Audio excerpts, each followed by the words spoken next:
So I put it like this here. Dan Gilbert, you have definitely become an MVP of greed. You become the star athlete and the star position player when it comes to greed and being overpaid from everyone else instead of reaching in your own pocket. You own Quicken Loans, you own your business, you own the Cavaliers franchise, you own the casinos. Take some of that money out and put it into the community where it belongs. Yes. We're here today. We're here today for just cause, for what's right. There's no bigger Cavs fan, Browns fans, Indians fans than I. But money needs to be directed in the inner city. We need houses torn down. We need children taken care of. We need roads repaired. We need school buses for the children so they don't have to be snatched up while catching the RTA. Today, the father of 14-year-old allin Defreeze led a protest in front of the Cleveland Cavaliers arena, calling on residents to boycott the Q. allin Defreeze was recently found murdered in an abandoned home. The family is calling on the city to demolish the home and other homes in the city that are being used to hide dead bodies and rape victims. The city of Cleveland is scheduled to give the Q millions of taxpayers' dollars to help renovate the Q despite the county having $1 billion deficit. Like this, we will not give another penny.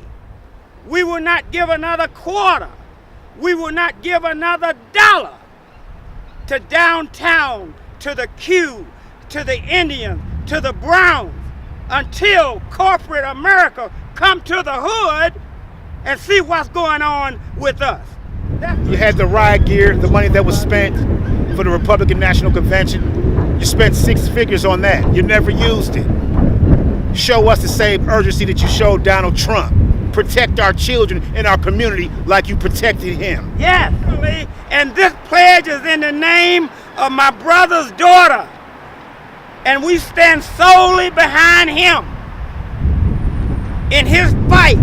This is the way he's getting rid of some of his pain and his sorrow, by coming out in the community and fighting for just cause. So Dan Gilbert, you get no money for the Q.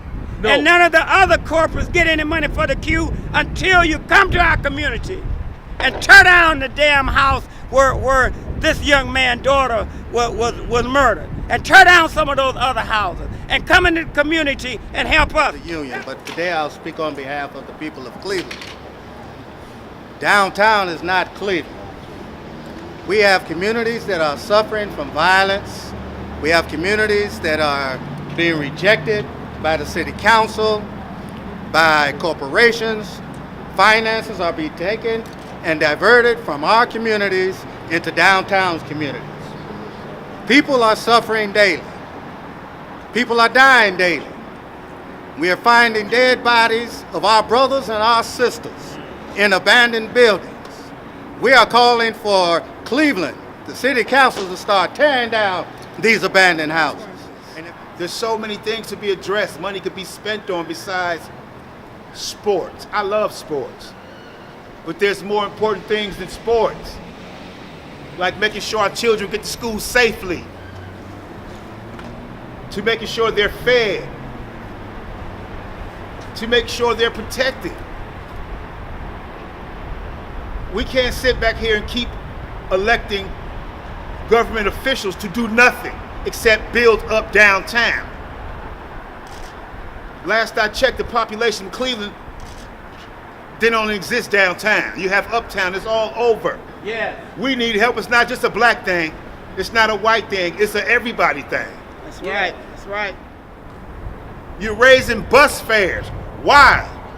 Why are you raising bus fare? Because you want to feed off the less fortunate. Mayor Frank Jackson, this message is directly to you. You have to go. You have to go. The love of my city. I drive through here constantly. I love my city. I just want my city to love me and love us like we deserve to be loved. Treat us like human beings. Some of us can't afford to move out the inner city. Some of us can, but some of us just love it because we're diehard in the heart of Cleveland. The disregard for the inner city, west side, east side. It's just so blatantly obvious that you don't care. Yes. You love money. That's what you love. I like money. I don't love money. So right now, I say that Dan Gilbert is the MVP of greed. Dan Gilbert is the MVP for corruption.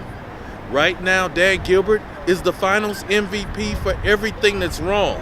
And any council person, whether you're on the county or city council, whether you're a mayor, if you refuse to stand up and say no, enough is enough, then it looks like we're going to have to trade you all off for brand new picks this November.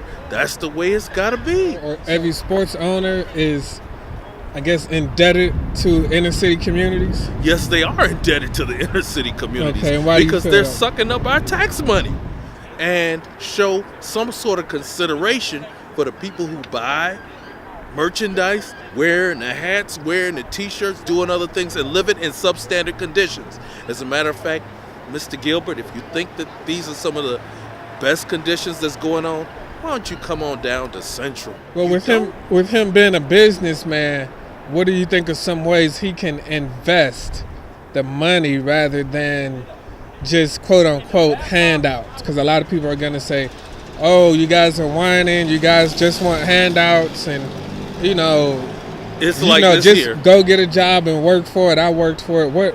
What could Dan Gilbert do practically? He can definitely help rebuild an infrastructure.